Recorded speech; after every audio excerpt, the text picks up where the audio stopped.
to a show.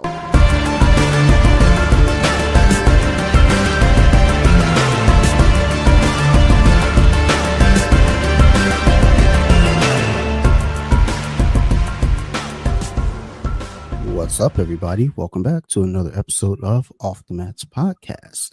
And it is Dante, your wonderful host. I don't know why I need to introduce myself. We're 200 plus in. You know who I am. But we're going to go ahead and introduce my guest because you guys should know who she is too. See, I'm trying to bring folks back because, you know, when you talk to people for the first time, it's a little nerve-wracking, but, you know, when you bring guests back, you can kind of, you know, you're no longer nervous. You're like, all right, let's go ahead and talk. Let's be friends. So I want to bring back friend to the podcast, Miss Briana Bowley. Got it. Nailed it. Strength in you. Your name is right there in front of me too, and I'm just like, oh no, I feel like I'm missing a letter. Miss Briana Bowley. Everyone pronounces it so differently. It's the Aussie accent and then the American accent. So don't even worry.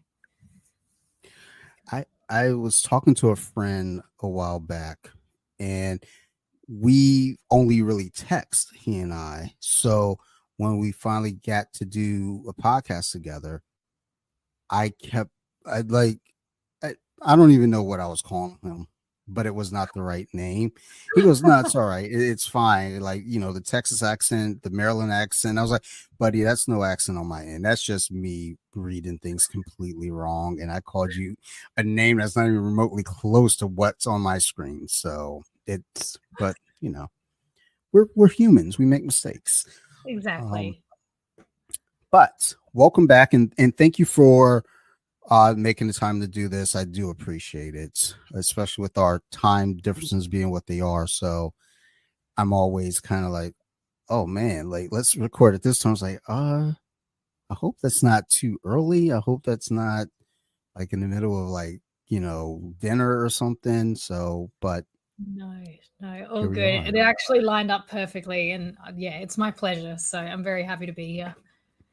Awesome. I'm glad to have you back. And I guess, you know, all for our last episode, just kind of touching base and really, you know, first off, you know, getting those questions about Australia and your adventures there. I don't have any of those this time around. I'm not that creative. So the person who sent me those questions before, they're off maternity leave. So I was like, drats, I'm going to have to be creative on my own. But how have things been with you? Yeah, good. I've been doing a bit of a lot more wrestling, a lot more like kind of stand-up stuff in terms of my jiu-jitsu, and started judo recently. Ooh. Yeah, so changing it up. I'm trying to build my game out from instead of being a guard puller, more of a stand-up kind of girl. So it's been fun, really fun. Like judo is like, I look at judo and I get so intimidated by it just because it's like being thrown. And, I know. Like how's that going for you? Well, it's what stood out for me first class, like instantly, was the importance of being able to break fall with good form. You know, like I think break falling in jiu-jitsu, at least my experience has been that it's just something you do in the warm-ups. Like you slap the mats, you know, make your way down the mats. You might slap the mats and then do a backwards roll. And, you know, like it's not really like there's not much emphasis on actually having good form when you break fall.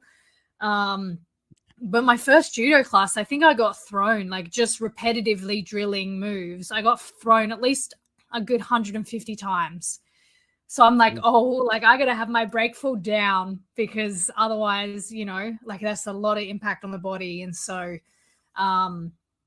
yeah, it's a lot. It's definitely a lot in terms of impact on the body, but it's also like cleaning up a lot of things that I'd kind of, in terms of my jiu-jitsu, just sort of, I didn't realize the importance of them until now. So yeah, it's been fun. Confronting, but fun. I'm a white belt again. It's great. There's a charm to that though too, because being a white belt means you get to learn new things, and there's something humbling about that. Oh You yeah. know, I've uh, actually really loved it. I read something online the other day that was along the lines of like the white belt rushing to get to blue belt is like the kid rushing to be an adult. And like we all, I mean, I've been there as a kid. It's like, oh, I just want to be a grown up because no one can tell me when to go to bed or whatever. And then when you get to adult, it's like, oh, I kind of wish I was a kid again, like I miss parts of my childhood. And so it's kind of cool, like the gift of hindsight now. Like now as a blue belt in jiu-jitsu, I'm like, I wish I was more patient with myself as a white belt and that I enjoyed it more. So now I kind of get the gift of hindsight,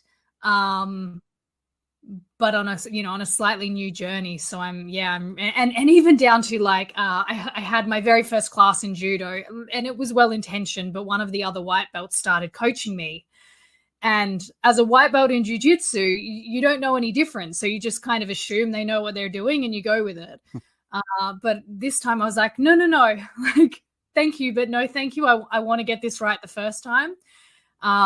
So yeah, it's actually been really fun to go back to being a white belt, but with kind of prior knowledge in the journey of being a white belt, if that makes sense.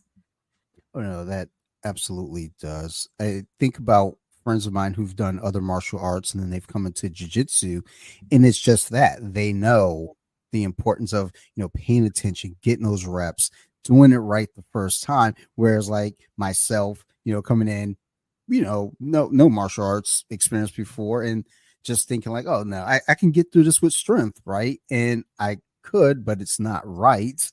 And then so having that prior knowledge is huge. Certainly. And you said you've been doing a bit of wrestling as well. Yeah. So how's that working out for you? Because wrestling, like judo is one thing getting thrown around. Wrestling is kind of similar with, the takedowns and the up and down constantly. So how's wrestling going for you as well? Well, you know what? If my wrestling coach listens to this, he'll laugh. I had such a love-hate relationship with wrestling. Like it's one of them things that I've always really wanted to be good at it. Like I watch good wrestlers and it's just like, oh, like just so effortless, just so fluent. And I do think it gives you a massive edge. But like the fear factor of it, and I've had experience, like I've popped ribs out and stuff from being double legged and not kind of instinctually kind of trying to catch myself rather than just taking the fall. And so part of the fear is based on like I've experienced some pretty gnarly injuries from it. But I'm over that hump now, and now I just love it. Now it's almost like I found myself, I was training last week, and I was actually having a roll with my professor, and I said to him, I'm like, it's so interesting because my instinct now is to try and stand up. And like I've been kind of going for this natural sort of like De La Riva sweep that has you kind of end up in like a single leg, like a setup for a single leg. And yes. I just constantly want to go for it because I almost feel more comfortable standing now. But I said to him, I'm like, I feel like I'm forgetting jiu-jitsu. So yeah, it's fun. It's definitely, I'm seeing how it's very quickly evolving my game and making me a bit more of maybe giving me a bit more of like a dogfight kind of style of jiu-jitsu. At least where it comes, a little bit more willing to just like tough it out rather than, relying purely on technique. It's fun. Yeah, I can see that. Like, when you have that natural, guard pull instinct in jiu-jitsu, it's like, let me just get to the ground, sit down and, work, for a sweep or something. But once you start wrestling, it's almost like, nah, I'm taking control of this match. Yes, totally. I want the 2 points first. So. Yes. Yeah, that's totally how it feels. Even down to like just, I don't know, like moments where someone's tried to sweep me, I feel like I have a different different kind of balance, you know, like it's like, but before it was like, oh, you swept me, damn. Whereas now it's like, no, like you're gonna work for that sweep. So yeah, it's very, very fun. We had open mat on Monday here. It was a holiday, Memorial Day, so we had an open mat, and I hadn't been to one of our holiday open mats like this. So I'm thinking, oh, there might only be like maybe 10 people here. And that's, to me, it's like, that's a pretty big open mat, if I'm speaking personally. And I showed up, dude, there had to be like 30, maybe 40 people in there. And, our head instructor is there, and he had us during warm-ups do a drill where you're going to sweep for sweep. So you take your sweep, and as you're sweeping your partner, they are immediately responding. So you get in the habit of not accepting the sweep, and you're automatically kind of setting yourself back up to either get a sweep, or in this instance, we're not necessarily blocking the sweep, but it's like, okay, if you do a scissor sweep on me, I should be immediately prepping myself to, get to guard, half guard, anything. And, thinking about that with, jiu-jitsu and then having the wrestling now, there's almost kind of this idea of like not even thinking about getting on the defensive after that sweep. It's more like you're not getting the sweep. I have a better balance. My hips are, different, different position. And I, just before we, started recording, I saw a video. I saved it to the queue to share later, of basically talking about the whole don't accept the sweep, get back to it. So it's interesting, that we stumbled upon this part of the conversation. It's like, all these things come together for a reason. Yeah, totally.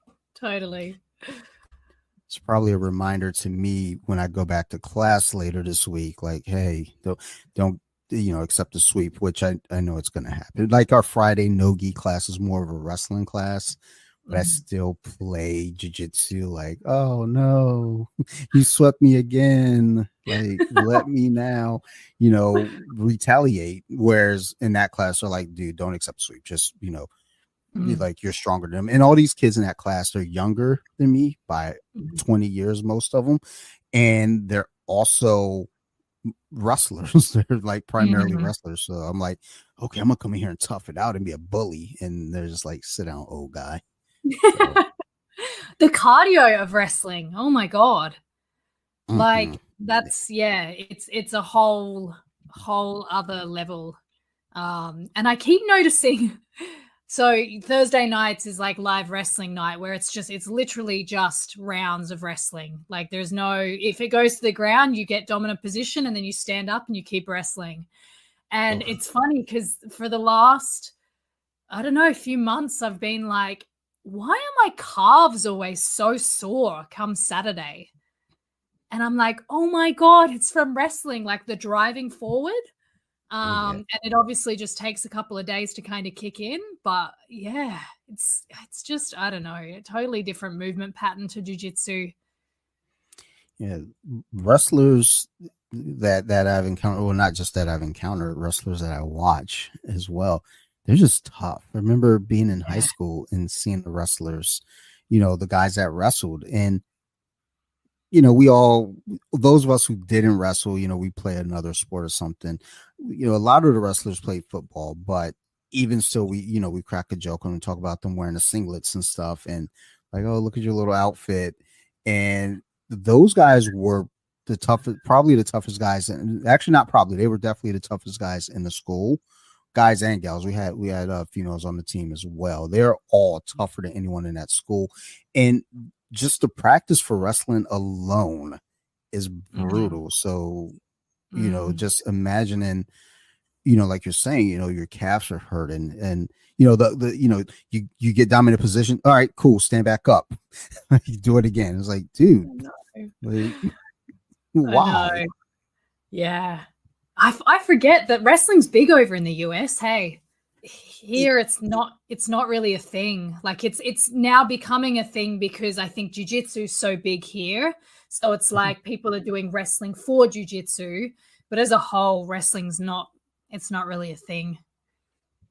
Yeah, here it's like here on the East Coast, and I think the Midwest also, wrestling's just one of the top sports. I know in Pennsylvania, Mm. New Jersey, it's big here in Maryland, and then you go to Michigan, Ohio, Iowa, all these other states is Mich- or, sorry, I'm from Michigan as I'm wearing my Michigan sweatshirts. But wrestling is one of those things where you'd be surprised sometimes at the folks that that do wrestle. You see some of these guys, it's like, oh, that there's no way that guy's a wrestler. And as soon as you see the move, it's like, oh boy, that's a wrestler. So Yeah, um, totally. even when we have new guys come in to visit, and they're trying out jiu-jitsu, one of the first things I always ask is like, hey, do you have any prior grappling experience? Did you wrestle or anything? If they say yes, it's like, okay, I have to have a different approach when we, go live, because I got a feeling you're going to dump me on my head. And sure, I might have advantages as far as like different movements that you may not be familiar with. But if that wrestler gets on top, and they have any top control, you're going to be in a lot of trouble if you don't really, if you don't practice wrestling, really, it's like, it's tough. So Yeah. Yeah, and they're just, I mean, they're so trained. Like I don't know the rules of wrestling, but I wrestle for jiu-jitsu. So wrestling itself, I don't really understand the rules, but what I do know is that they don't want to end up on their back. And so what I've noticed wrestling with like white belts in jiu-jitsu, but wrestlers is like they are so hard to sweep and to keep down because they just do not want to be on their backs. yeah.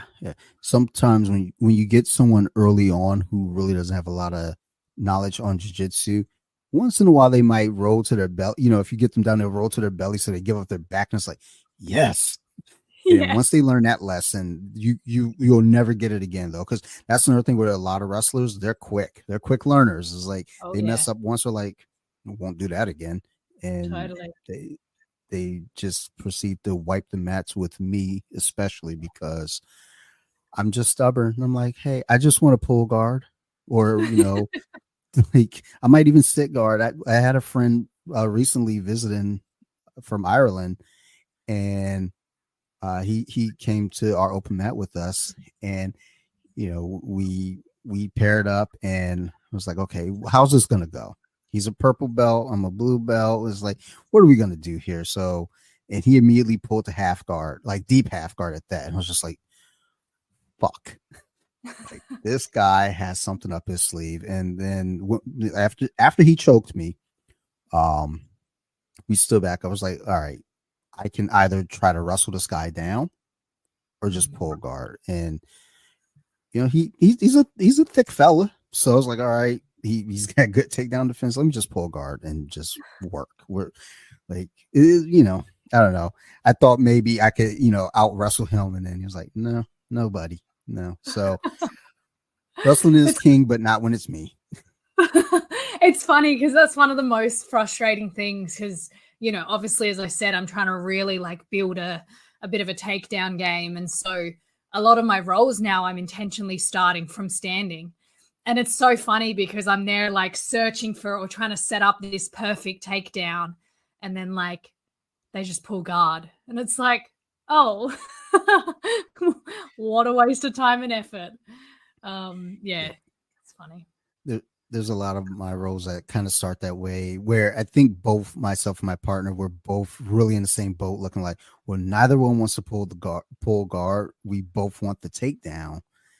And then eventually when we both just keep canceling each other out, I'm like, oh, dude, I'm going to be the first to pull. I'm just going to go Yeah. ahead and get here and figure life out from there. But it's frustrating when they beat me to the pull, because it's like, okay, they're not going to get their takedown. I'm not going to get mine. Let me go ahead. Oh no, they pulled. So, Yeah. but it's all of that learning experience, and I'm glad for you. You know, taken to new avenues in grappling, first with wrestling, then judo, just trying to expand your game. I think that's Mm. one of the more important things about martial arts period is you know expanding, not just getting stuck in one routine. Yeah, so it's been really cool to just see like the new puzzle pieces kind of it's like collecting new pieces of the puzzle, and it's just sort of bridging things together that I never would have kind of seen before. And even down to like, you know, because I'd started to get, I guess, build some confidence with the wrestling, and then I had a bit of a takedown war with my professor, who is also like I think he's a brown belt in judo. And what made me want to get started in judo was that he I thought I was doing quite well, as good as a blue belt can do against, you know, a really high level black belt. But he just, it came from nowhere, just sent me flying with this judo throw. And it was like, I don't know if you've ever been, you know, like someone's judo thrown you, and like it's just like you're standing, and then 1 minute, like, and then all of a sudden you're on the ground, and it's like, what just happened? And I said to him after, I was like, how the hell do I defend that? He's like, well, it's kind of a mixture of timing and like posture and balance and like just knowing how to defend it. And, you know, like there's no easy answer to that. So I'm like, okay, I need to learn me some judo. Well, that's Wild. good though, you know, that you even considered that, because there are times where folks are just like, all right, I gotta instead of saying I gotta learn judo, a lot of folks like, all right, I'm just gonna learn how to defend that one thing. But it's like Yeah. dive into, that art in itself, you know, it's super cool. And I think just again, very bright, just to say, well, look, instead of trying to fight against it, why don't I just lean into it and then develop my own game? Because there are times where it's like, they go for a throw, you kind of pull back and say, well, no, you're not going to throw me because, I'm leaning back, and okay, well then I'll trip you instead. So, Yeah. there's this dance to it that is just like, oh man, like, but Yeah. if you're prepared for it now, like, okay, well, I know this could happen too. Whereas if you Yeah. don't dive in, you don't know that. You're just like, I blocked them. Oh shit. Yeah. Well, I mean, that was pretty much what happened. Like I could feel him setting up a throw of some sort. So I was like, oh, I'll just keep my hips way back, I'll stay really low. And then he still managed. And I said to him, I'm like, like, is the defense for me to just stay low and kind of stay back? And he's like, no, you're actually kind of helping me with that one. Like if you're staying low, it's your posture's off, your posture's already broken. So I'm like, well shit, like my whole life's been a lie, so need to go learn judo. I mean, but again, that's the beauty of martial arts is, it's like, okay, well, let me dive into something else. And again, coming in with prior knowledge of being a white belt, and that should help you advance faster, because it's like, oh, I've been here before. Let me walk into this one differently and get the steps right the first time, and start progressing. So that's good. So, with you taking to judo and wrestling now, your jiu-jitsu, like just kind of the way you approach jiu-jitsu and think about it now, how's that been? Like, I know you kind of, hey, I'm not going to pull guard anymore. I'm here for those takedowns, or my balance is a lot different. But like, as far as the judo side of, because is there a different mentality now when you're on the mats with anybody? There's definitely, like, I mean, you named it before, there's a bit more of like I feel like I lead the matches a little bit more, like it's like before when I was kind of focusing more on pulling guard, it was, I mean, I was always quick to get grips and kind of, like be the first to pull guard. But it is like you're kind of pulling guard to end up in the I guess submissive position in a way, like you're already on the bottom. You're one step away from having your guard passed. Whereas I don't know, this feels a bit more like I'm proactively, as you said, looking for the first 2 points to get that takedown, and just even down to, you know, like, yeah, when someone's trying to sweep, I'm like, no, like I'm gonna make you work for that sweep. Or when I'm sweeping and they're fighting against it, it's like, right now it's just going to become a battle of like who wants it more.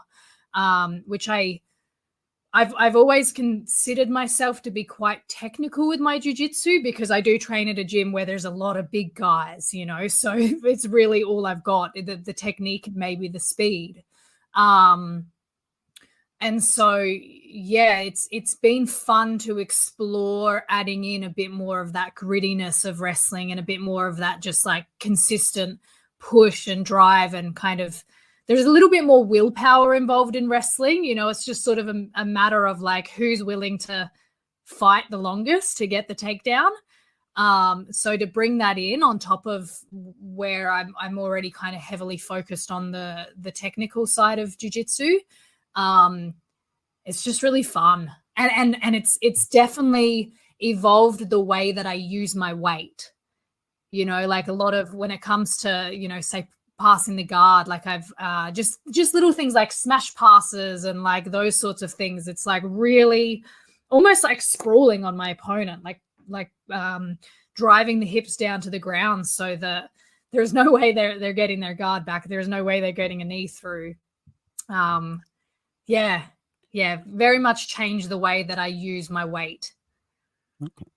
I never even thought about I guess it's just kind of automatic now that like after having my coach yell at me for so long about it, I didn't even like connect that, because like a lot of wrestlers, you know, that top pressure is insane. So then just thinking about that, like, oh yeah, duh, because there is, you know, when you're driving off your toes, you know, putting that pressure into your opponent, and you know, like say, like that's your hips low, you know, they're not getting that guard back, and if they do, they've got to earn it.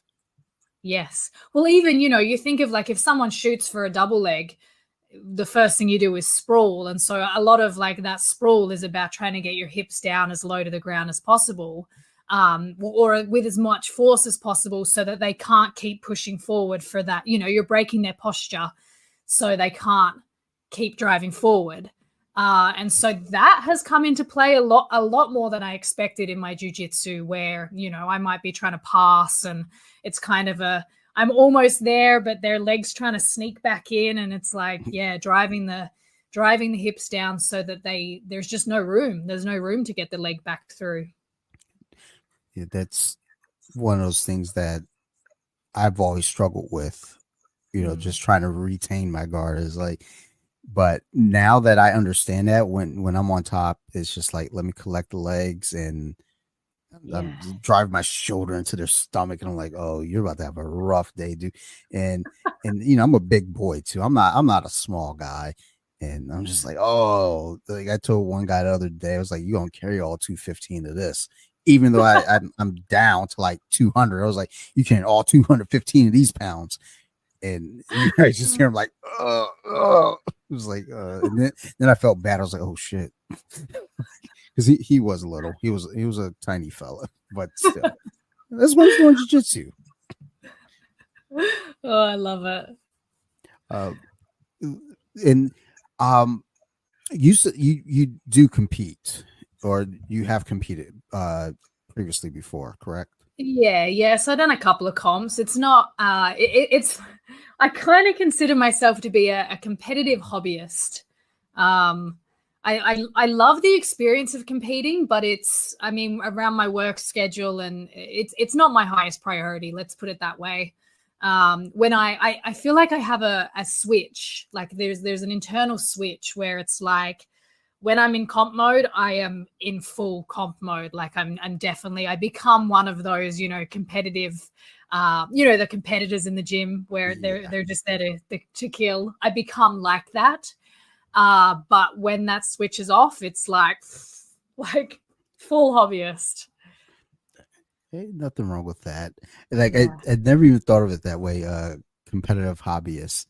It's like, I'm not quite there. I'm still hobbyist, but there are times where I'm like, I'll start training. I'm like, yeah, I think I'm gonna do it this week. I think I'm gonna go out there and compete. And I'm like, just kidding. No way, Jose. Yeah, like, I'm very just got handled.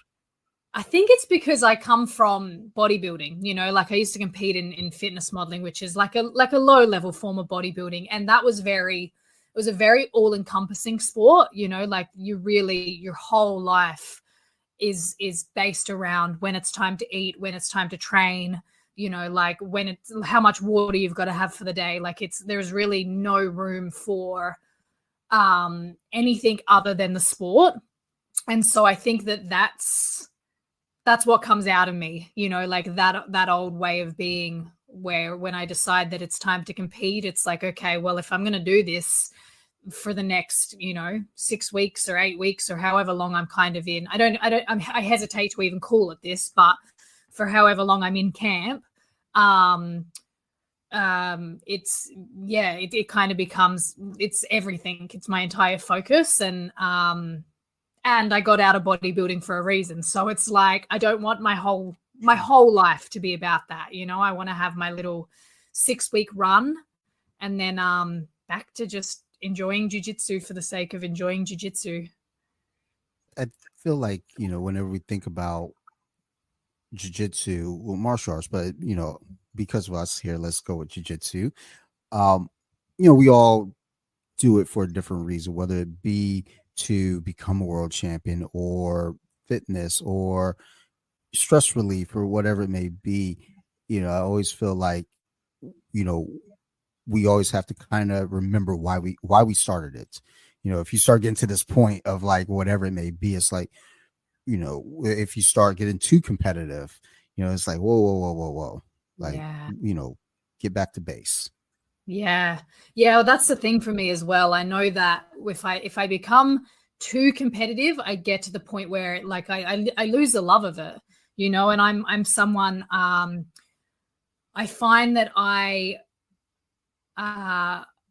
roll better when I'm relaxed, you know, and so if I'm too focused on trying to be the best or trying to be competitive or, you know, that I like too determined to win, then it becomes too rigid. And then like I get to the point where I'm like, I don't even want to train anymore, you know, like do I even like this sport? Whereas if I'm going in there and I'm just having fun and I'm like, just, you know, like I'm training for the sake of training, then yeah, I mean, obviously I enjoy it more, and I'm such a believer that we learn better when we're having fun. And so it kind of becomes this really like effortless, relaxed kind of momentum rather than feeling like it's like a tug of war battle to try and get the result. Yeah, there was a period where I can't remember if we had discussed this before. I know that I've mentioned it before on the podcast. For those listening, sorry you got to hear it again. But guess what? It's been on my mind. But there was a period where, like, I wasn't competing, but I was training a lot, and I felt like I started falling out of love with the sport because I was just training so much, training so hard. And it was like everything I did away from jiu-jitsu, you know, it was jiu-jitsu, you know, away from the gym. It was like I'm looking at videos, I'm writing notes, I'm rereading notes, and all this stuff, and it started becoming less fun. And you know, COVID happened, and it actually cleared everything up for me. Like Yeah. right before COVID, I was going 6 out of the 7 days, and actually sometimes 7, because I'd go over on a Sunday, open up the gym for an open mat. And my wife told me one day, she was like, hey, your kid hasn't seen you like in the daylight, so you might want to, you know, maybe take a day or two, like at least. And then COVID happened, and I was like, thanks, Sarah. Well, like, because I started going to jiu-jitsu, the world had to stop now. But like once COVID hit, it kind of gave me a moment to reset and like start finding hobbies outside of jiu-jitsu and fall in love with other stuff. And I just recently got back to that point of like doing jiu-jitsu and having fun with it. Like when I roll, I giggle a lot. I know people hate that shit, but I'm a giggler. I like to tell jokes. Like Yes. there's one of the blue belts. He got my back, and I said, "Whoopsie daisy," and he started laughing. I was like, "That's part of my defense, buddy. Like we gonna get out of this today." And Oh no, I said whoopsie daisy. Then he started setting up a bow and arrow, and I go fuck beans, and that's where he started laughing and like he messed up, and I was like, yes, you ain't Yeah. choking me today.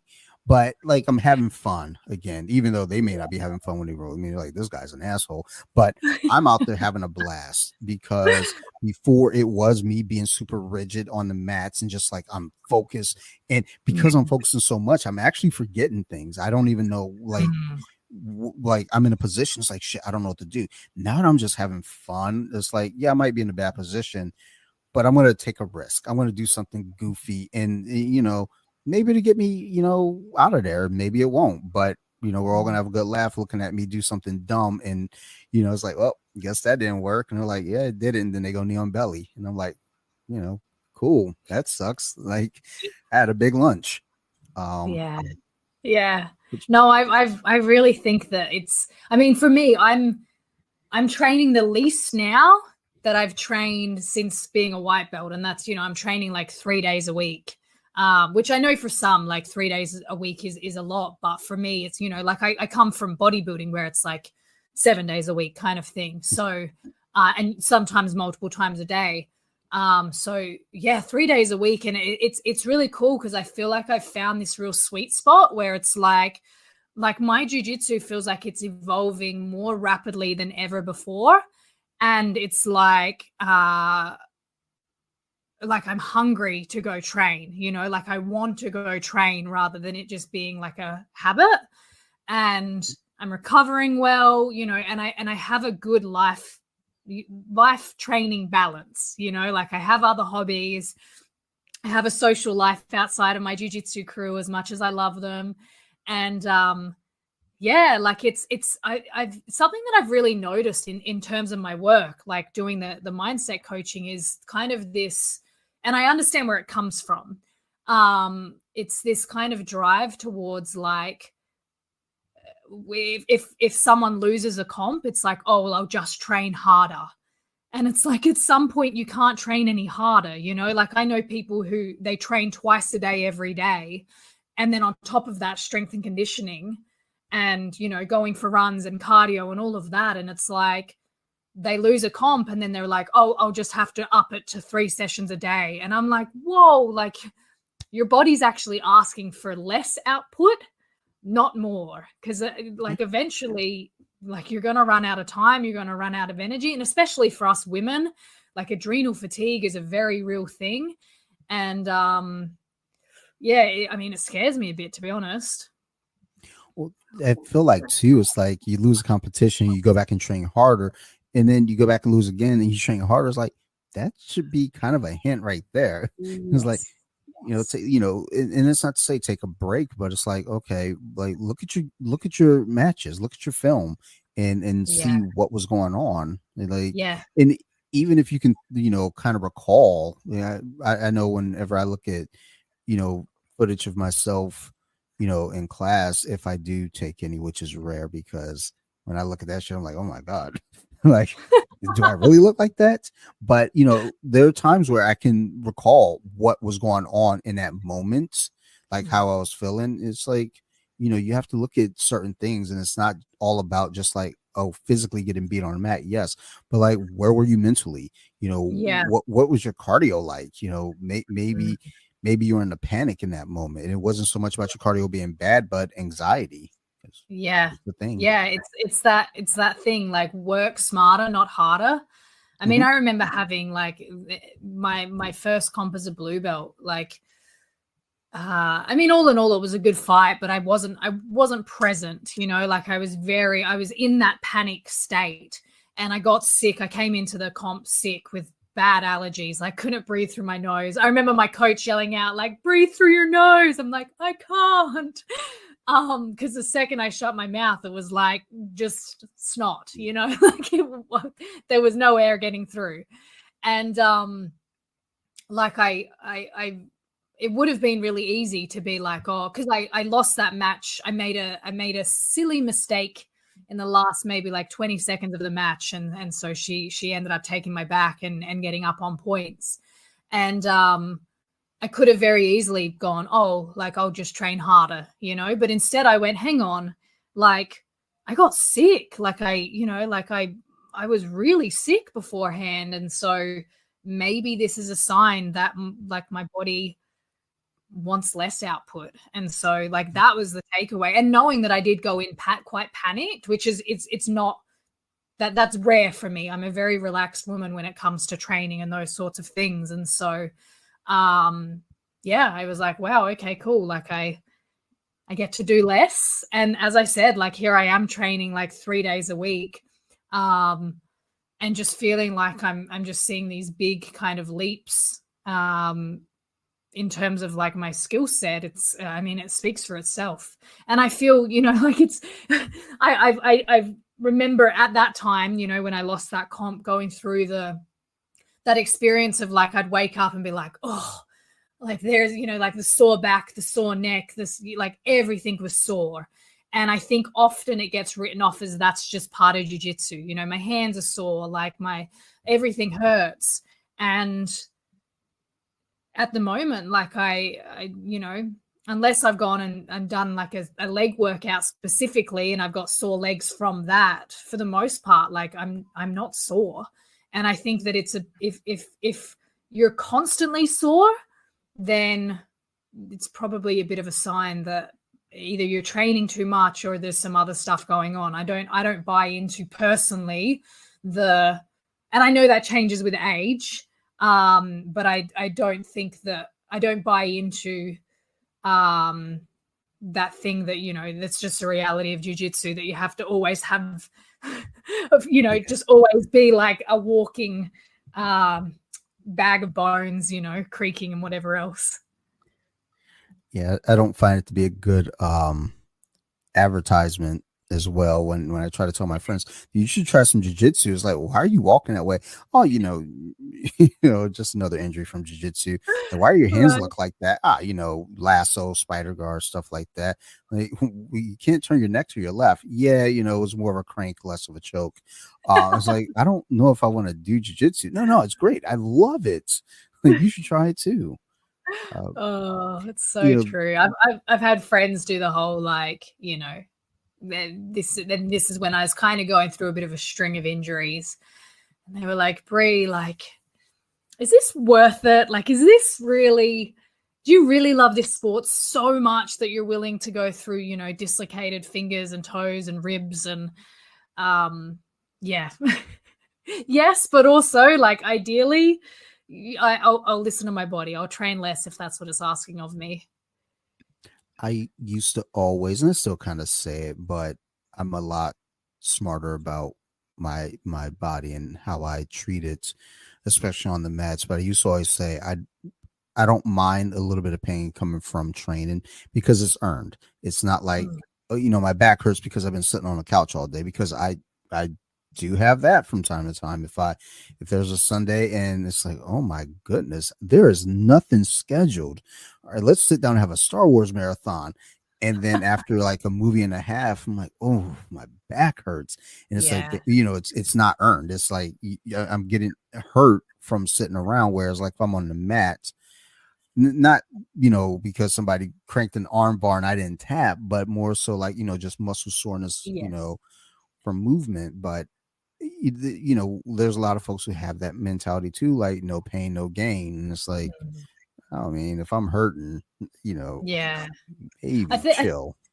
yes. I think there's a difference between like, you know, like I get that, you know, oh, like my legs are sore or whatever, because like for me, you know, my calves are sore a lot because I'm driving forward in wrestling. Like I can kind of, to some degree, like I enjoy that. I'm like, yes, I earned that. But then I see, you know, like these like kids who've been training since they were young, you know, and they're like like 20 or whatever, and they're like they've got hip problems and like, you Mhm. know, like as you said, they can't turn their neck um too far to one side, and it's like, oh no, like that's not good, you know, and especially at these young ages. Like I think we kind of come to sort of expect that to some degree once, you know, once we start getting up there in years. But it's like when you've got these young kids, it's like, oh no, like your body's giving you feedback here.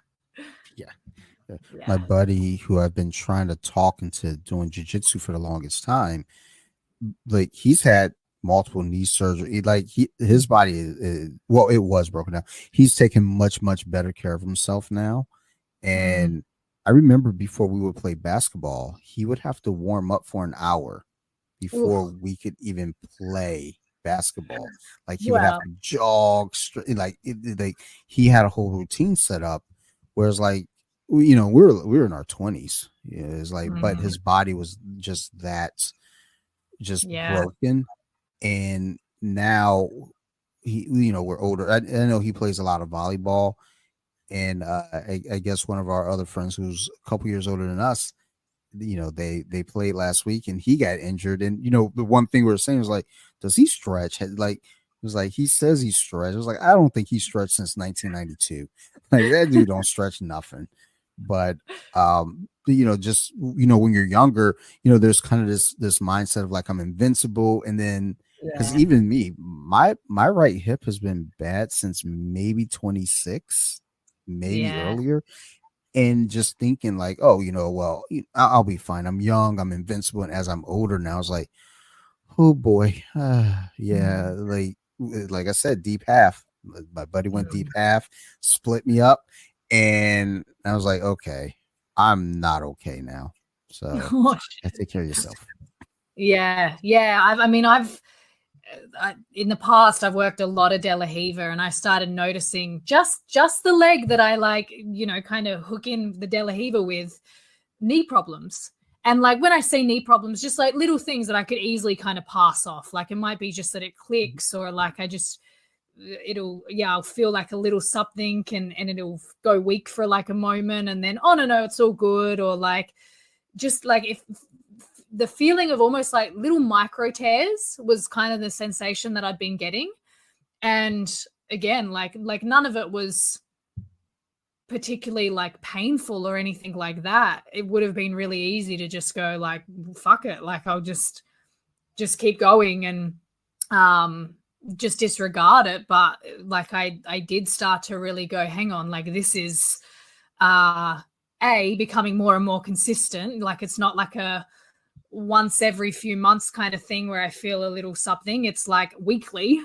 And yeah, like if we just keep stacking it, eventually something's got to go. And so like I started to really focus on trying to change my game, or at least expand my game, so that De La Riva's an option but not the go-to.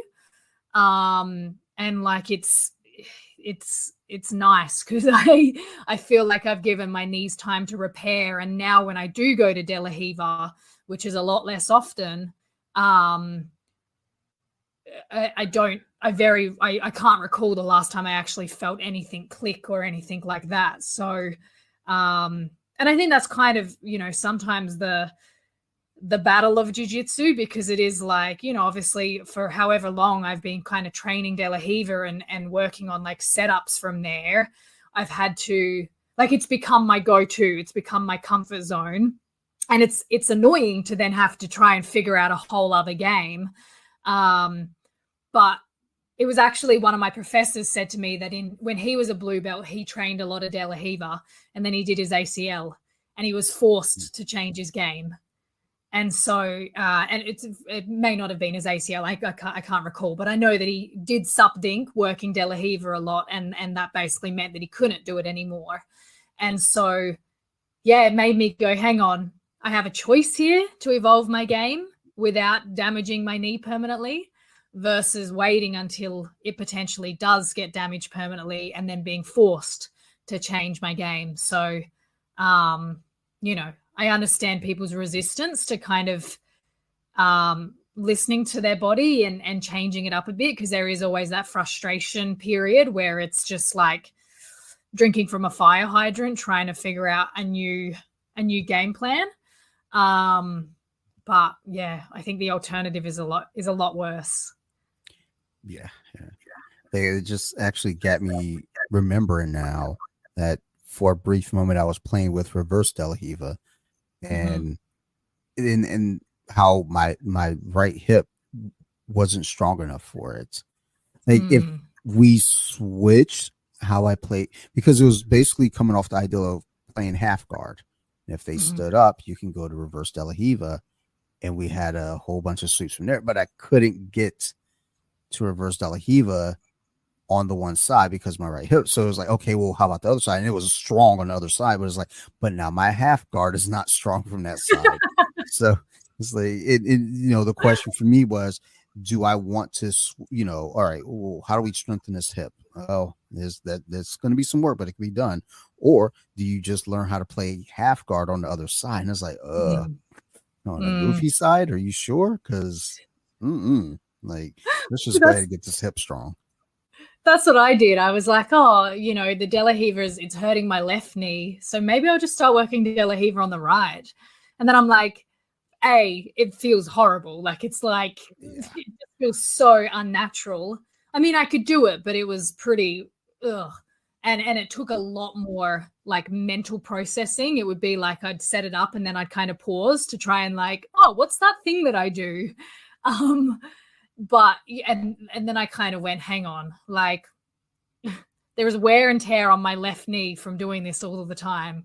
Am I really going to go create the same situation on the right knee by working the exact same movement just on the other leg? So I'm like, I'm just gonna expand on my game. I'm gonna find some new setups and make De La Hiva a piece of the puzzle, but not like the whole thing, Yeah. I think that's, the best way to go anyway. It's like, it's a part of the game. It's Yeah, there in your pocket if you need it, but you don't rely on it. If you happen to exactly. get in that spot where it's like, because it's weird, because I will automatically go to De La Hiva. Like, we're De La Hiva, heavy school. We do a lot of stuff from De La Hiva, a lot of Kiss the Dragon, Matrix, all that stuff, and a lot of stuff that my old ass struggles with. And they're like, no, it's okay, it's fine, you can do it, you just got to get the reps. You're right, I do have to get the reps, but like, that sucks. Like, I want to wrestle. Like, that's where my base is. It's like, I just want to be a bully. I don't want to invert. That's stupid. Why are we on our necks today? Like, no, but like, I do automatically go to De La Hiva, and it's like, this isn't part of my game. It's never been part of my game. But I will, like, if I'm in a spot, I'll hook that leg, grab onto their pant leg if it's gi, and just, like, when one of my coaches did that to me, she went De La Hiva and she grabbed my pant leg instead of my ankle. My mind was blown. I was like, wait, that's an option. I never.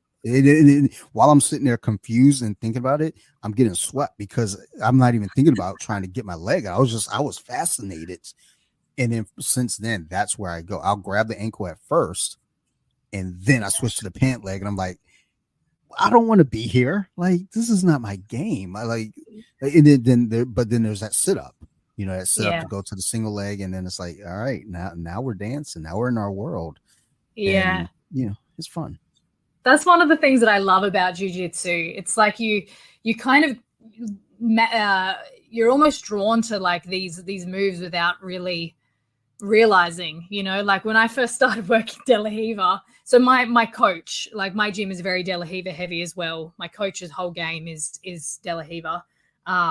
Not his whole game, but predominantly, And I remember as a white belt playing around with De La Hiva, and I mean, as a white belt, you don't really, it's a lot like drinking from a fire hydrant. Like you don't catch a lot of the details, and so I think I'd been drilling a lot of De La Hiva stuff, but not actually realizing what De La Hiva was, or maybe I was seeing a lot of De La Hiva, but not computing what it was. And I remember one day I just started playing around with it. And to be honest, I can't believe I'm going to even admit this, but I thought I'd made it up. Like I didn't know that it was a thing. Like I was like, oh, I'm just kind of going to wrap my leg here and just see what happens. And it wasn't until one of my teammates pulled me aside and just sort of said, hey, like, I see you working a lot of De La Hiva. That's awesome. Like, like just here's a couple of little things that are going to help you with it. And I was like, what the fuck is De La Hiva? like, thanks for the advice, but like, what is De La Hiva? And so, yeah, he actually stopped and like showed me. And I was like, oh, is that a thing? Like, and so, you know, I'd kind of like been naturally just kind of like, or unconsciously taking on this like De La Riva, and then just started playing with it one day, not even realizing that it was actually a thing. And I'd built this whole kind of game around it.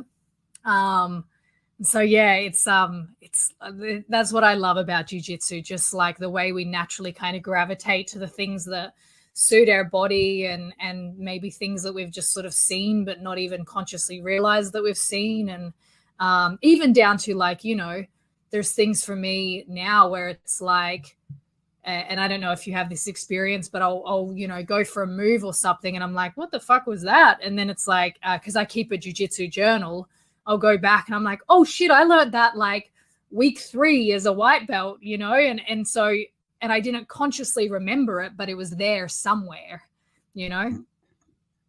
I do that with like over under passing. It's like, how'd I get here? Oh, Yeah. wait, that's a thing. And it's always in my head. Like, I think that's one of the issues that I have with training is when you drill it, it looks this way.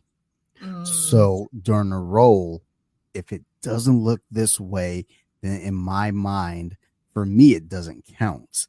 So, like if I'm going for a knee cut, it has to look very, very specific. And then I have to go here and I have to do this and I have to move my hips this way, walk my hips back. Now block their hips. Now we're going to do this. And it's like, but during the roll, it looks nothing like that. So then when I go back and I'm looking at my notes, I'm like, ugh, you're so bad at this. But like now I'm starting to understand, you know, when I stumble into something like, you know, a split pass or over under or X pass or anything like these things, it's like they don't look exactly how it looks when we're drilling, but your body has kind of the muscle memory to kind of go autopilot to get you there, which is, you know, just to be in jiu-jitsu. Yeah, I get it a lot where people will be like, you know, like the knee cut, for example. When I first started kind of working on knee cuts, I remember someone saying to me like, and like I don't have a super good memory for like names of techniques. You know, I definitely go much more by feel. And so yeah, I remember having the experience with the knee cut where I was passing a lot with knee cuts. And then one of my training partners kind of was explaining a setup to me, and she said, you know, and so you go for the knee cut, and I was like, what's a knee cut? Like I don't know what a knee cut is. And she showed me. I was like, oh, that thing that I do. Yeah. Like, oh, is that a knee cut? Or, you know, like other circumstances where, someone's named something and I'm like, no, I don't know what that is. And they're like, you know what that is. I've seen you do that. But it just doesn't compute. Like it's something that's maybe there unconsciously or I just haven't connected that this movement is called this. Whenever that's something I always run into whenever I'm talking to, you know, folks from different gyms, different regions, different anywhere. You know, we say different things, you know, for the most part, you know, they're the bigger, you know, like again, knee cut, De La Riva, over under, stuff like that. And then, you know, when you start getting to certain like, you know, judo throws, for instance, like there are folks that use the judo names. And then there are folks that use whatever name, you know, and then I think my coach, he used to just say all types of wild names, some of which were offensive. So I would say those names and he was like, dude, you can't say that. And I'm like, oh no, my coach says it all the time. Actually, I posted it. I posted him demonstrating the move, and you know, he called it. I'm not even going to repeat it here. And I mean, it's not even bad. It's not a bad word or anything. It's just like when I posted and I put the name, someone got really upset in the comments, and then my coach's wife came on and defended it and explained the story to why he calls it this. And I was like, oh man, like normally whenever I post, I'm not stressed about the comments anymore because it's like whatever. But that one, I was like, oh fuck. Yeah. I remember doing one of the wrestling classes. Someone had shot for a double leg on me, and I'd kind of sprawled, and so we'd kind of ended up like a little bit of like north south, but with him and Turtle, and yeah, I remember my coach my coach was like yelling out, like, go for the anaconda choke. I was like, what the fuck's an anaconda choke? He's like, like I've seen you do it. And all my teammates are like, what do you mean what's an anaconda choke? You know what? Like you for sure would have done one before. And then they showed me after and I was like, oh, is that what that's called? But yeah, it just, I don't know, it doesn't compute. Yeah, they're just certain things. It's like when I do my notes and I write things out, I don't even have names next to them. It's just I write what the move is. So then when I'm actually rolling, it's like, oh, like, okay, well, I know to do this. And you'll hear coach yell something. It's like, I don't know what the fuck that means, but I'm going to do this. Like, yeah, that's exactly what it is. It's like, oh, it all makes sense now. Like, well, like that was a question that popped up a couple months back on Instagram. Someone posted and they showed a move and they're like, do you call this? They said, what do you call this? And of course I go to comments, people saying bread cutter, paper cutter, and there was a third one in there. I was like, I think we always call it a bread cutter. And then someone else commented, I was like, yeah, so do we. And then someone was like, well, we call that a paper cutter. And I was like, well, look, we all know what the fuck we're doing. That's what's important. It's like even my buddy from Ireland, he tried to get me in a bread cutter and he called it a bread cutter. I was like, no, he said paper cutter. I was like, I was trying to get you in the paper cutter, but like, how'd you get out of it? And I was like, I mean, he was doing everything right. It's just, I'm that fucking good. But when he said paper cutter, I was like, okay, so we all kind of know what this thing is, but just from place to place is different by name. Totally. It's funny actually that you talk about the paper cutter because I got a message from I've been off training because I've been unwell the last couple of days, and one of my training partners messaged me. She's like, "Oh, I got that paper cutter choke tonight." I was like, "What? Like what is that?" And she's like, "That move that we've been drilling for the last like week or two." I'm like, "Oh, that's what that's called. Nice." I was like, yeah, I knew that. Yeah, I knew exactly what you're talking about. Well, there's some people that, I mean, most of us universally know what a Kimura is, but there's some folks that they won't call it, a Kimura, and it's like, I mean, I guess it's like I don't know. I've always ever known it as a Kimura, but sure, and but for the most part, there are moves that we universally know, and then there are moves where it's like there's the Japanese name that people normally say, and then they're made up names. Like the move that my coach was showing me is basically like if you're in side control, you stiff arm the tricep, and kind of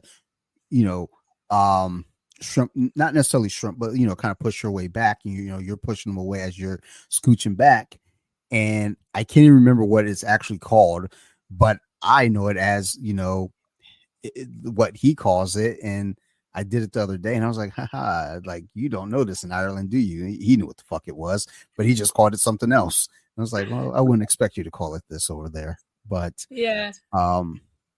jiu-jitsu's crazy that way. Yeah, one of the white belts a few months back, I remember he comes up to me and he's like, hey, can I ask you a question? When you do the Toriander pass, like, I can't remember the question. I was like, no, like, spare me your medical mumbo jumbo. Like, just like, what's the move? Like, what are you asking? Don't, because Toriander pass, like, I know it. As soon as he showed me it, I was like, oh yeah, I know that. But the word Toriander pass just blazed over. No idea. Whenever I see it written out or hear someone say it, I immediately check out. I'm like, just show me. Because I don't know what language you're speaking, but I'm pretty sure you just made that up. And they're like, no, coach just showed us last week. Yeah, it's like, I don't speak Portuguese, dude. Like, what are you doing? It's like, no, it's this. Like, oh, why didn't you just say that? What? So. It makes me feel better that it's not just me, because I've had over the years many moments of like, am I dumb? Like, am I really bad at this sport? Because I hear people talking like, oh, so you just get into like this and then, and all these technical names. And I'm like, I have no idea what you guys are talking about. Yeah, it's funny because people say, well, learning jujitsu is like learning a second language. It's like, or learning another language. It's like, yes, that is true, but it's also you at sometimes do start learning another language because people start saying other shit. When I'm like, I am Mm. certain that is that, and then especially when, well, I remember my coach told us I was a white belt like early on. He was like, go watch these matches, and he said Buchecha, Buchet. I can't even say it right now, but I remember as I heard him saying it, I was like, okay, and I wrote the note, and whatever I wrote was nowhere close to what I should have been looking up. So I'm trying to Google this Oh, and find it. And then finally I text him, I was like, hey, what match did you tell us to watch? And it says Bushesha.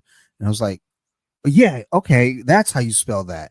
And then I goes like, oh shit, it's right there. Okay, hey, thanks, coach. And I was like, oh, okay, I'm really fucking dumb. But then it's like, no, it's not that I'm dumb. I just don't know these words. It's like, yeah. and well, there was oh, well, even just like coming into jiu-jitsu and learning some of the words, the Portuguese words, Mm, the R makes an H sound. So I mm. would say a lot of, like, just the Gracies in general, like, you know, Royce Gracie is like, oh, Royce. And they're like, huh? Yeah. I was Yeah. like, Or like Gracie Barra instead of Gracie Barha.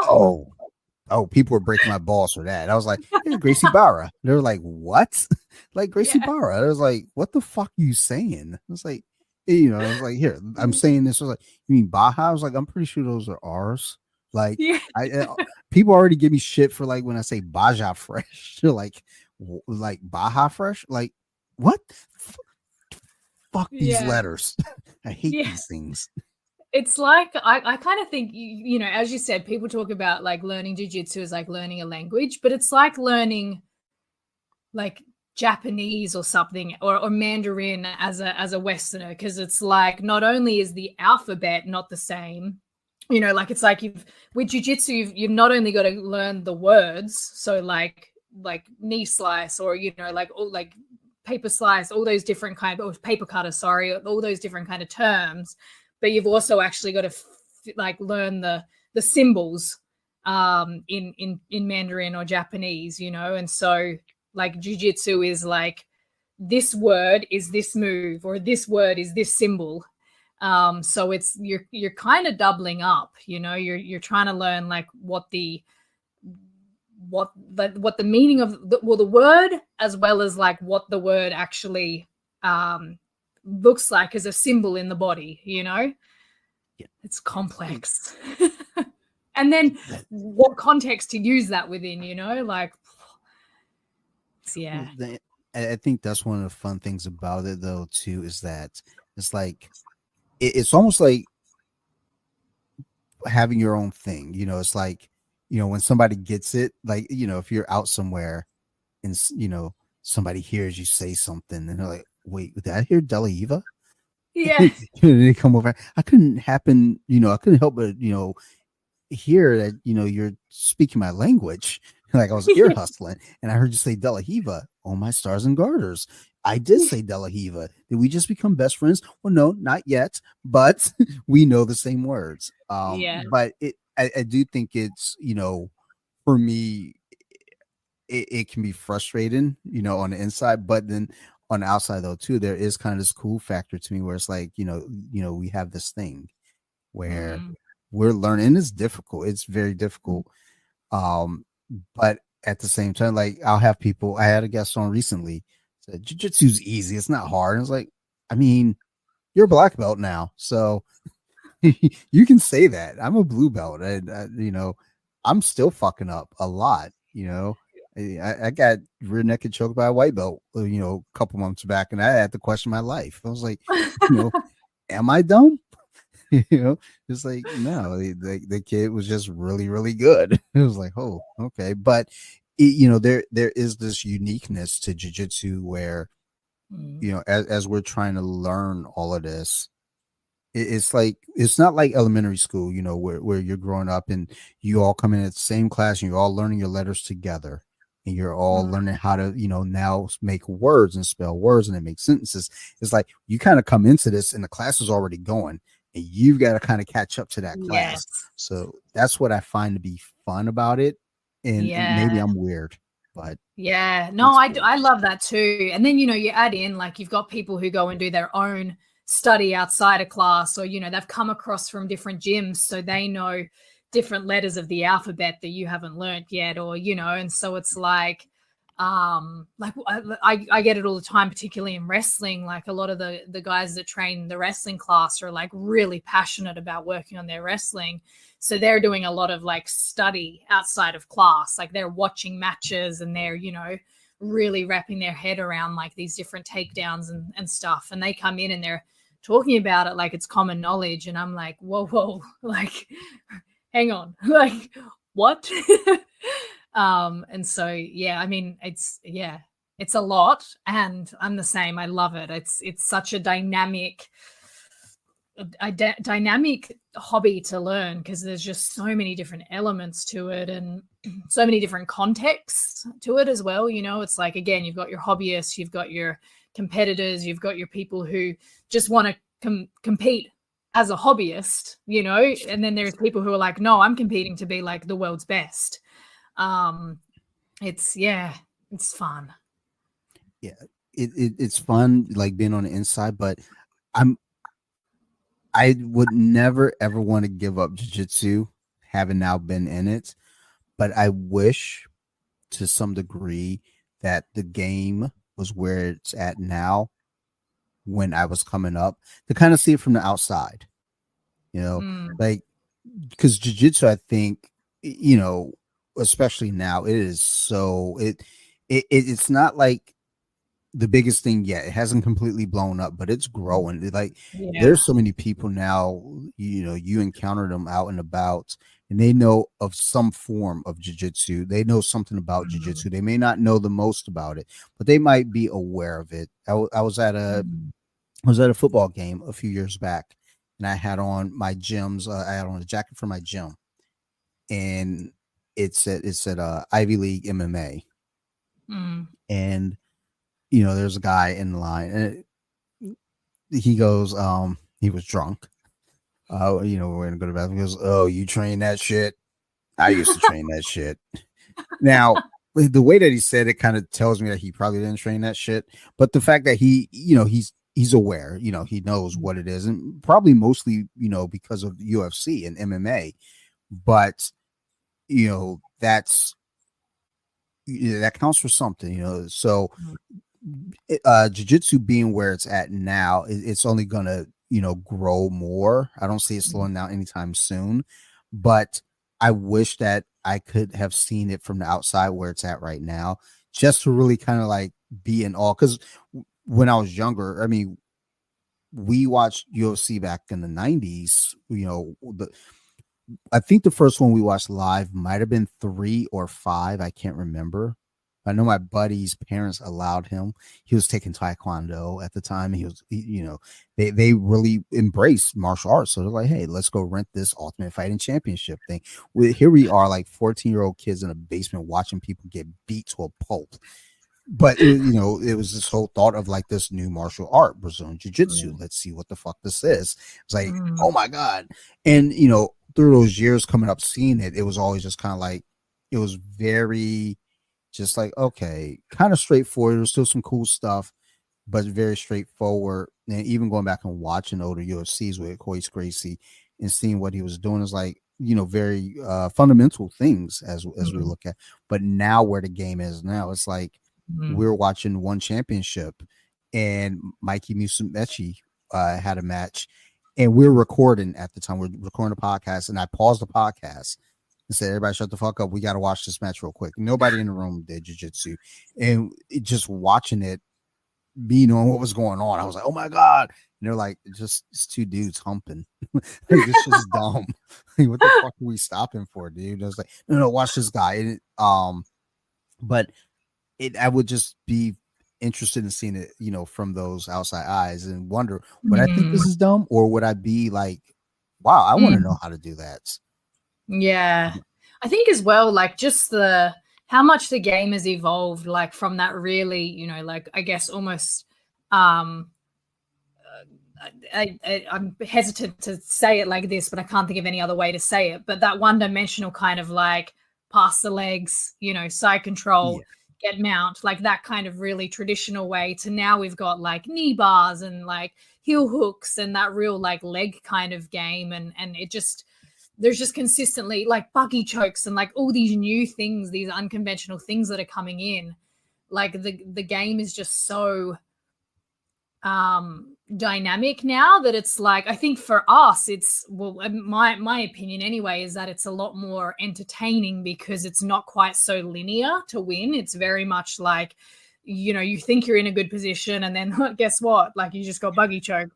But then I also think for people who don't know what they're watching, it's like, what the hell just happened? Like I have no idea. I just saw two dudes playing with each other's feet and then someone, you know, like it's, and then they're rolling and then someone tapped. Like, what?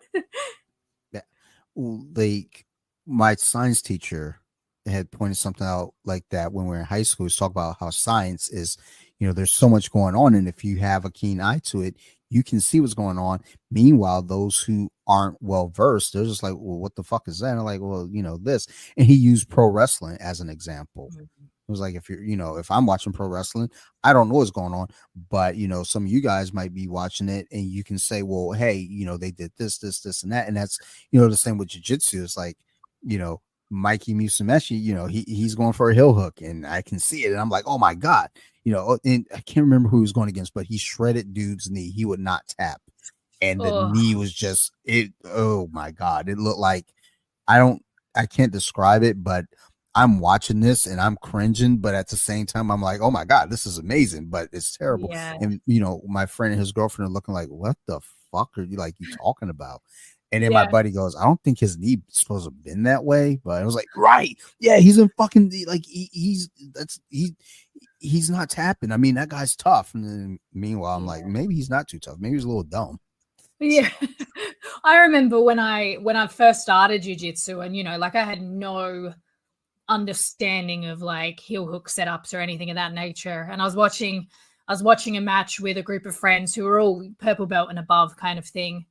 And I remember like and don't ask me what match it was because I, again, very, very new to jiu-jitsu back then. But I remember, this on reflection now, this guy's going for a heel hook and all of my friends are like, oh, like, kind of watching it like, oh, like waiting for the knee to kind of pop.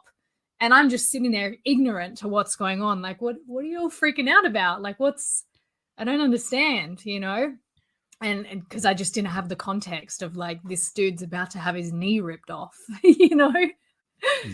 I mean, now that context being there, it's like, seeing where a wrist lock is, seeing where a heel hook is. Yeah. Yeah. Now I watch matches and as soon as I see, someone going for a heel hook or whatever, I have that same response of like, oh, like kind of don't want to look because, I mean, I tap early with heel hooks. It freaks me out seeing people who don't, but yeah. And I have the context now of like, oh, that's some dangerous shit. Now I feel like now with the way that jiu-jitsu is kind of approached too, it's like a lot of us, even the heavy competitors, it's like train smarter, not harder, type deal. But from time to time you get those folks that are like, even in the practice room, oh, you got a heel hook, well, we're gonna roll out of this. No, the fuck you're not. Yeah. You're yuck. Yeah.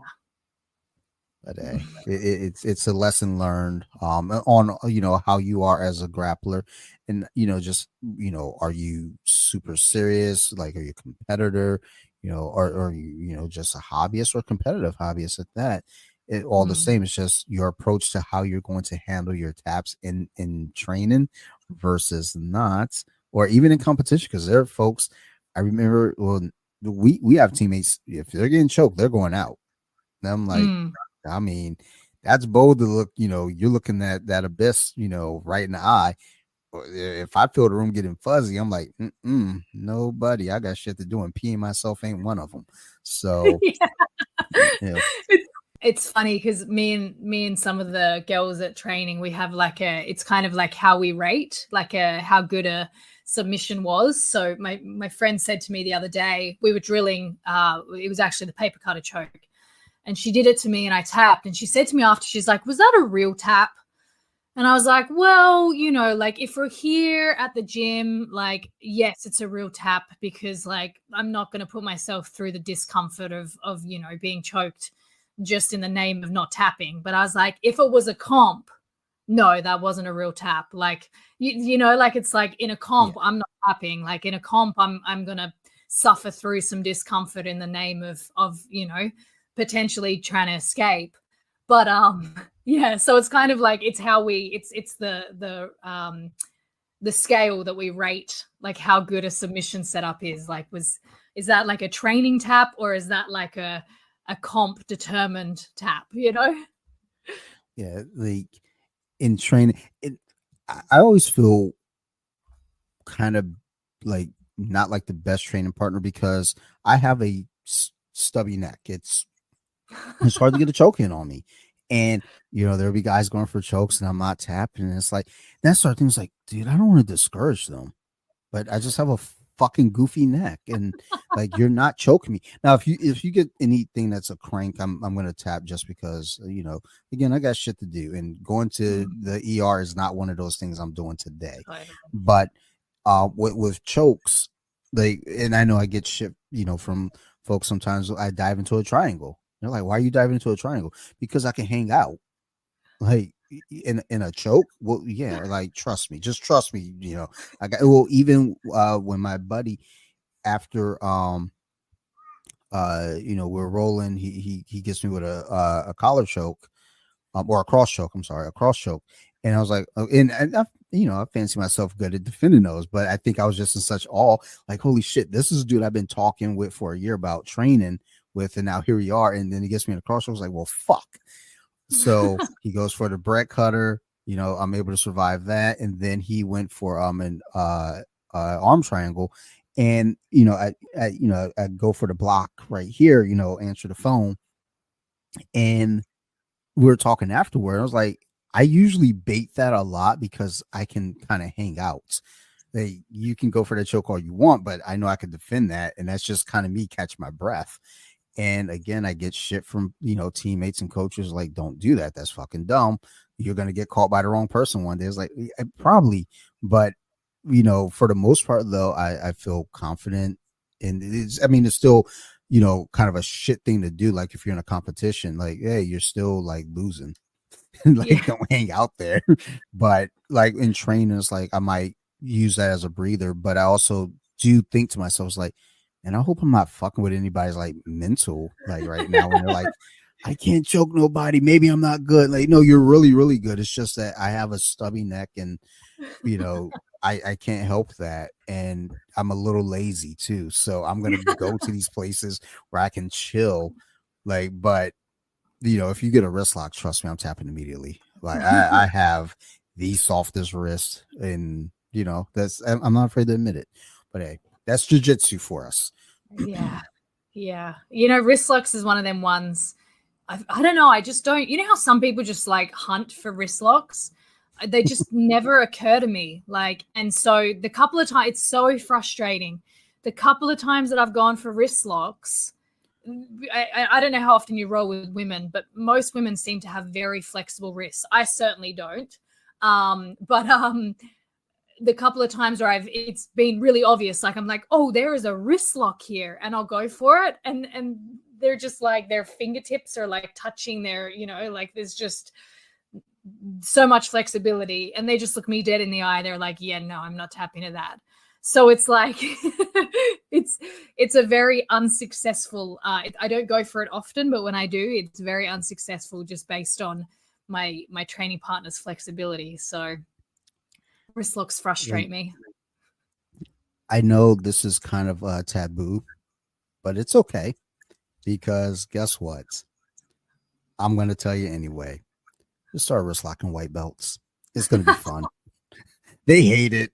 Coaches hate it. It's fine, but I just don't think of it. I just don't, like I'd go for them if they were there, but I don't know, my brain just doesn't see wrist locks. I think bigger picture of like, oh, I'll pass the guard, or rather than, oh, their wrist is there. I have been going for a lot of wrist locks lately, but it's only because it's been on my mind a lot. I hate wrist locks. I hate getting wrist locked, and I just have the most sensitive wrist. And going against those wrestlers on the Friday nights, these guys are big boys and they are beating my ass. But guess what? They're not protecting their fucking wrist. So I've been wrist locking, those kids, and there's a Saturday class, and I feel bad because there's one of the smaller white belts. He's such a sweetheart. And we were working. I was like, well, look, he's not like, so I wrist locked him and he wouldn't tap. And I was like, are you fucking kidding me? So afterward, he was kind of holding his wrist like, oh man. I was like, and on one note, I'm thinking, well, you should have fucking tapped, number one. But number two, like, damn, dude, I feel bad now. And the next role I went with his friend, who's a huge 15-year-old. Like, I don't know what they feed 15-year-olds these days, but this fucking kid was a monster, and he's so sweet. He's such a nice guy, and he's got a grip like I don't know how to describe, but when he gets your lapel, just it's his. Just give it, like, you can give him your whole gi at that point. But we were rolling, and he's beating the shit out of me, and I got him. He's got side control I can't get from under him. But I saw his wrist and I was like, you motherfucker. And I got him. And then I jumped over into my coach, like, dude, you see the wrist lock, because he had his hand here, like, kind of tucked, near my neck. So I clamped down, my shoulder and my chin, and then like grabbed his elbow and pulled in. And, I run over to my coach, like, I got the wrist lock with my neck. And he goes, are you wrist locking white belts? Like, look at him. Like, that's not your average white belt. That dude is huge.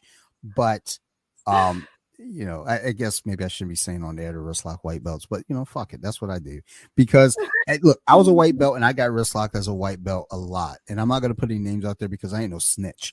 But, like, it happened to me. So now I'm paying it forward because I'm a good citizen of the world.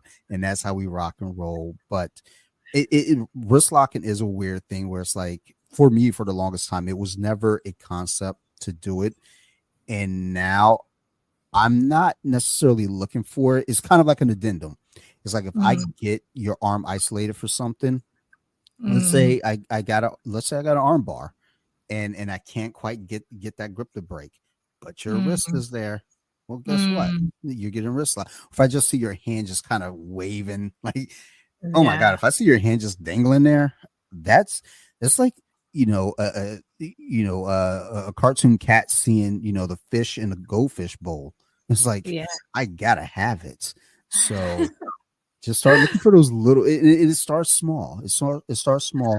One day you're sitting there, you got side control, you're kind of working something. And then you're like, well, I see that hand sitting there.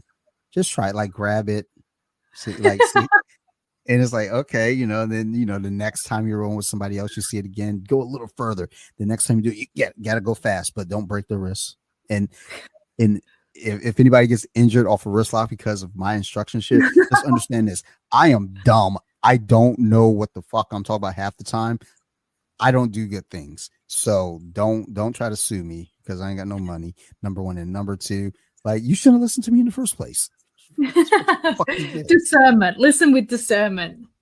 Yes, exactly. It's like if you hear me giving advice, just you always have to say yourself, okay, so it is Dante, and he says a lot of shit, and half the shit isn't right, but it's entertaining, and then you wrist lock somebody, and it's like it works, and it's like, see, I was right. But embrace it. Just start embracing it. I love it. All right, well, Miss Briana, see, I got it. See, I said Briana the first time, Briana. See, it all comes back. It has been wonderful chatting with you again, and I would love to speak with you again if you don't mind. Like, I love talking about judo and wrist locks and wrestling and everything. But we're gonna have to wrap up here. Before we get out of here, though, are there any shout outs or mentions you'd like to share with us today? Well, I do want to say, for my mindset coaching, I'm actually in the middle of kind of setting up a bit of a tour.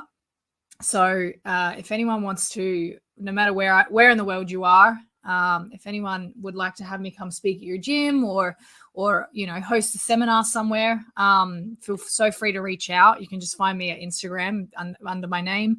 I do a lot of online stuff as well as in person. So I'm getting ready to fly over to New Zealand a bit later in the year, and got some stuff going in different parts of Australia. So my ultimate would be to come across to the US. So Dante, if you know anyone, give me some contacts. But feel so free to reach out if there's anyone out there that wants to have me come speak and share the mindset stuff with your team.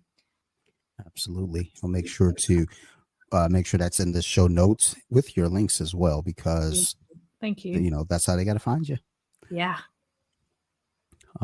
And as always, for everybody else out there, we love you guys. If you have any questions, concerns, or criticisms, especially about wrist locks, feel free to reach out. You can find me at bjj.wiki on Instagram, or Off the Mats Podcast also on Instagram, or you can email me at offthemats2020@gmail.com. And I'm a friendly guy, so I'm not going to be mean. You say, hey, Dante, we didn't like what you said about wrist locks. I want to say, you're right to feel that way, and I'm sorry. But if you're like, hey, Dante, we love your show, go leave me a review. Go to Apple Podcasts, drop a review. You ain't got to say nothing. Give it 5 stars. It really helps us out. And if you do it, I'll be your best friend. That's just Scout's honor, I promise you. I want to give a big shout out to my crew over there at Nerd Rage Radio: Bobby, Chris, Joe, Marilyn, Phil, Ricky, Tiki, all the fellas over there. Thank you so much. Love you guys. If it was not for Nerd Rage Radio, Off the Mats Podcast wouldn't be a thing. And that's mainly because I go over there and I start talking jiu-jitsu, and they said, dude, you got to make your own show. Get the fuck out of here. So thanks, Nerd Rage Radio, for kicking me out and making me do my own thing. I appreciate you. I'd like to also give a shout out to my good friend, Manuel, who runs the Off the Saddle podcast. He is a cyclist, and, he tries to give us a taste of the cycling world with his podcast, and also just, kind of, different viewpoints of that hobby, if you will. So go check that out. It's called Off the Saddle Podcast, just like this Off the Mats Podcast. See, we twinsies. So go check it out over there as well.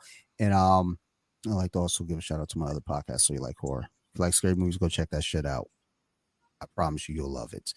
And last but not least, I want to give a big shout out here to my wonderful guest here, Miss Briana Bowley. See, I mess up in the beginning, but I got us at the end. And I'm trying to teach her wrist locks too. So thank you so much again for making the time and just sitting here and chatting with me, because I feel like every time I talk to you, I do come away with like a different like things expand, just talking about the judo and the wrestling, and it actually opened my eyes up. Now I'm excited to get back on the mats, just kind of really talk about the wrestling. I was like, oh, I'm about to bully these boys. I'm not, they big. But I'm wrist lock them. But thank you again for just the conversation and insight to everything. So we appreciate you. Thank you. It's nice to hear that. Yeah, it expands your mind. Happy to hear that. Yeah, I mean, if you're listening to a podcast or doing a podcast and you're not learning anything from your guests, then what are we doing? Like that's why I do this, is to engage in conversation, and I have a thirst for knowledge. So, I may not learn things the best, but I'm learning, God damn it. So it just takes me a little bit of time. All right. But all the same, thank you so much. And again, to the listeners, thank you. We love you guys. You all keep listening, and we're going to keep making these shows. Thank you so much, everybody. And ciao.